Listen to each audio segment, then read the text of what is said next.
Hello friends. और ये है लेसन नंबर 29 और इसमें हम सीखने वाले हैं स्विच केस स्टेटमेंट। ओके, तो चलिए हम स्टार्ट करते हैं स्विच केस स्टेटमेंट। तो दोस्तों, स्विच केस स्टेटमेंट जो है वो कंडीशनल स्टेटमेंट कहलाता है कोई भी प्रोग्रामिंग लैंग्वेज के अंदर।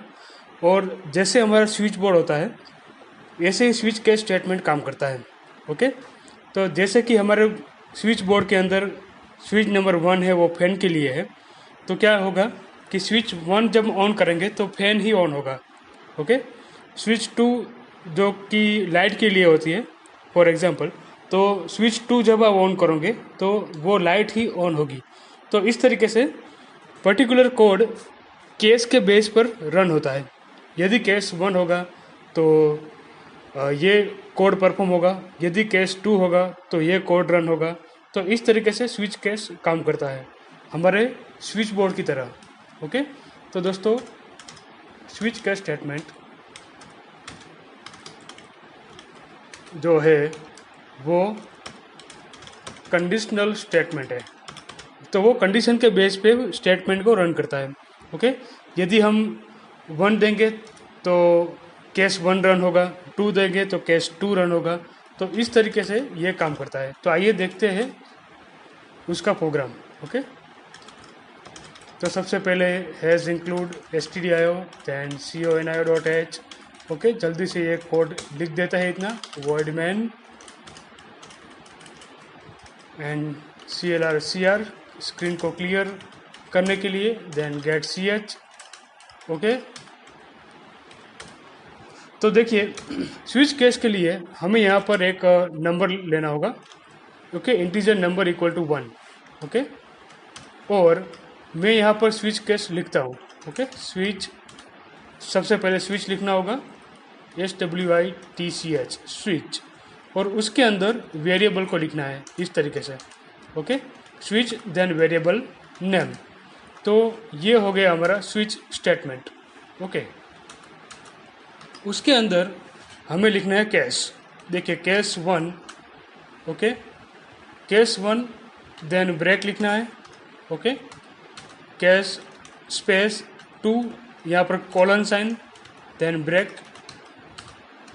Okay, then default case, last में क्या आएगा स्विच केस में, डिफ़ॉल्ट केस आता है। डिफ़ॉल्ट का मतलब क्या है कि यदि आपने वेरिएबल की वैल्यू 1 या 2 एंटर नहीं की है, कोई और वैल्यू एंटर की है, तो क्या रन होगा, डिफ़ॉल्ट केस रन होगा। ओके, तो इस तरीके से ये देखिए नंबर की वैल्यू 1, ये नंबर किस में पास किया हमने, स्विच के अंदर पास किया। ओके, तो यदि नंबर की वैल्यू 1 होगी तो केस 1 जो है वो रन होगा। तो केस 1 के अंदर हमें स्टेटमेंट लिखने होंगे। ये देखिए प्रिंटफ, डबल कोटेशन के अंदर मैं लिखता हूँ हेलो। ओके, तो यदि नंबर वेरिएबल की वैल्यू 1 है तो केस 1 मैच हो जाएगा। तो वो मैच होगा तो आउटपुट क्या आएगा, हेलो आउटपुट आएगा, और उसके बाद ब्रेक लग जाएगी, यानी कि दूसरा केस रन नहीं होगा। ओके, यदि केस नंबर 2 है तो हमें वर्ल्ड डिस्प्ले करना है। तो इस तरीके से आप यहाँ पर वर्ल्ड लिख दीजिए। तो नंबर वेरिएबल की वैल्यू 2 होगी तो कौन सा केस मैच होगा, केस 2 मैच होगा। ओके, और डिस्प्ले होगा वर्ल्ड। अब डिफ़ॉल्ट केस यानी कि हमें कुछ यहाँ पर इंफॉर्मेशन देनी है यूज़र को। Enter number 1 and 2 only. Okay, 1 और 2, ये दोनों में से एक ही वैल्यू आपको एंटर करनी है। ओके, इसको मैं सेव कर देता हूँ। स्विच केस का प्रोग्राम है तो switch.c। ओके, तो ये बन गया हमारा स्विच केस का सिंपल सा प्रोग्राम। ओके, ये देखिए नंबर की वैल्यू 1 है तो केस 1 मैच होगा और डिस्प्ले होगा हेलो। यदि नंबर की वैल्यू 2 आती है तो केस 2 मैच होगा। यदि नंबर की वैल्यू आपने 1 या 2 के अलावा कोई भी वैल्यू दी तो डिफ़ॉल्ट केस मैच होगा। ओके, और डिस्प्ले होगा एंटर नंबर 1 और 2 ओनली। ओके, तो यहाँ पर मैं हल्का सा स्लैश एन लिख देता हूँ। स्लैश एन, यहाँ पर भी स्लैश एन, ताकि आपको प्रॉपर आउटपुट दिखाई दे। अभी देखिए मैं इस प्रोग्राम को रन करूँगा। नंबर की वैल्यू क्या है, 1 है, तो केस 1 मैच होगा। ओके, कोई एरर नहीं है। ये देखिए हेलो डिस्प्ले हुआ। ओके, अब मैं नंबर की वैल्यू 2 लेता हूँ। ओके, 2, तो क्या होगा, केस 2 यानी कि वर्ल्ड डिस्प्ले हुआ। ओके, अब मैं नंबर की वैल्यू 3 लेता हूँ। ओके, तो जब भी वैल्यू 1 और 2 के अलावा होगी तो क्या डिस्प्ले होगा, enter number only, enter number 1 and 2 only. Okay, तो इस तरीके से ये स्विच केस काम करता है। ओके, और यहाँ पर आप इंटीजर वेरिएबल की बजाय कोई और वेरिएबल भी ले सकते हैं, character variable. Okay, CH equal to A लिया मैंने।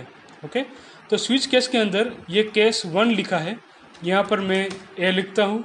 ओके, और यहाँ पर मैं लिखता हूँ सिंगल कोटेशन में बी। ओके, तो ऐसा नहीं है कि स्विच केस में आप इंटीजर वेरिएबल ही ले सकते हो, आप कैरेक्टर वेरिएबल भी यहाँ पर रख सकते हो केस के अंदर, पर आपको याद रखना है कि सिंगल कोटेशन के अंदर आपको वो लेना है। ओके, तो अभी देखिए CH की वैल्यू ए ली है मैंने, तो केस ए मैच होगा और हेलो डिस्प्ले होगा। Okay, undefined symbol number. Okay, यहाँ पर CH आएगा। ये देखिए हेलो डिस्प्ले हुआ। ओके, अब मैं यहाँ पर बी लिखता हूँ। ओके, तो केस बी मैच होगा और वर्ल्ड डिस्प्ले होगा। ये देखिए। ओके, अब मैं यहाँ पर सी लेता हूँ। ए और बी के अलावा कोई भी आप कैरेक्टर एंटर करेंगे तो क्या होगा, वो डिफ़ॉल्ट केस रन होगा। ओके, तो ये डिफ़ॉल्ट केस रन हो गया हमारा। तो इस तरीके से ये काम करता है। और यहाँ पर आप एरे भी ले सकते हो, सॉरी स्ट्रिंग भी ले सकते हो। ओके, यहाँ पर मैं लिखता हूँ केस 1। ओके, तो यहाँ पर डबल कोटेशन में हमें लिखना होगा केस 1। ओके, तो इस तरीके से स्ट्रिंग वैल्यू भी आप यहाँ पर दे सकते हो। ओके, ये देखिए मैंने वैल्यू क्या दी यहाँ पर, केस 1, तो ये मैच होगा केस 1। ओके, और डिस्प्ले क्या होगा, हेलो डिस्प्ले होगा। उसके बाद ब्रेक लग जाएगा, यानी कि बाकी के केस रन नहीं होंगे। ओके, यदि केस 2 लिया यहाँ पर हमने, तो केस 2 रन होगा। और ओके, तो हेलो वर्ल्ड डिस्प्ले होगा और ब्रेक स्टेटमेंट अपना काम करेगा। Okay, switch selection expression must be of illegal type. Okay, constant require duplicate case. Okay, तो यहाँ पर सी लैंग्वेज के अंदर शायद काम नहीं करेगा ये। ओके, पर कैरेक्टर के लिए आप कर सकते हो। ठीक है, स्ट्रिंग के लिए ये काम नहीं करता है प्रॉपर, तो कोई बात नहीं। चलो, तो इंटीजर के लिए और कैरेक्टर के लिए आप ये कर सकते हो स्विच केस स्टेटमेंट। ओके, ये जस्ट मैंने अभी ट्राई किया था कि ये काम करता है कि नहीं। जावा के अंदर ये प्रॉपर काम करता है, पर इसमें कुछ एरर आ रही है। ओके, तो चलिए हम वापस चलते हैं इंटीजर के ओर। केस 2, केस 1, यहाँ पर नंबर की वैल्यू मैंने ले ली। ओके, 1। अब यहाँ पर आप एडिशन सब्ट्रैक्शन भी करवा सकते हो, कोई भी ऑपरेशन परफॉर्म कर सकते हो। देखिए A इक्वल टू 10 लिया मैंने और B इक्वल टू लिया 20। ठीक है, तो यहाँ पर मुझे एडिशन करवाना है, तो हेलो की जगह पर क्या लिखूँगा, मैं एडिशन लिखूँगा।